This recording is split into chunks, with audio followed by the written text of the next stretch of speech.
Mais Lazare, lui, se tint au milieu de la portion et la défendit. Il combattit les Philistins jusqu'à ce que sa main fût lasse et qu'elle demeure attachée à l'épée. 2 Samuel 23, 9, 10. Et qu'en est-il de Shama? De façon similaire, il défendit une parcelle de lentilles face aux Philistins, alors que le peuple s'était enfui. Il élimina l'ennemi et ainsi préserva la nourriture pour le peuple de Dieu. Adino tua 300 hommes en une fois, 1 Chronique 11, 11. 2 Samuel 23, 8 dit 800. Nous ne discuterons pas de cette différence ici. Seul, il fit face à cette situation désespérée et ne s'arrêta point jusqu'à ce que tous soient tués.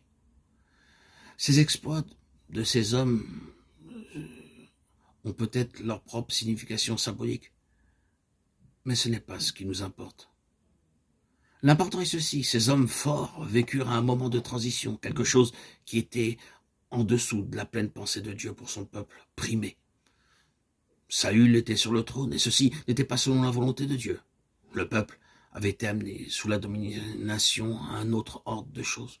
Il était sans cesse sous la menace de la famine spirituelle, sans cesse dans la défaite, dans la faiblesse, sous un joug et dans l'incertitude. Le peuple ne savait pas où il en était.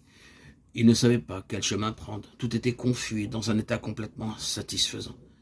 Car une autre pensée que celle de Dieu prévalait parmi son peuple. La pleine pensée de Dieu était centrée en David. Et la première caractéristique de tous les hommes forts de David était qu'il percevait l'état de ces choses. Il comprenait intérieurement que la parole du Seigneur révélait la pensée de Dieu et que c'était quelque chose de beaucoup plus grand et d'une toute autre nature que ce qui prédominait alors. Et cette vision, cet entendement spirituel marque le commencement de cette transition qui culmina en un mouvement vers David. C'est là la première chose, voir, appréhender, ce qui n'est pas généralement vu par le peuple de Dieu.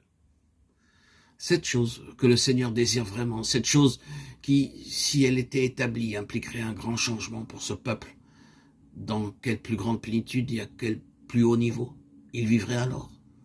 C'est là le commencement de la grandeur qui est ici devant nous, en principe spirituel.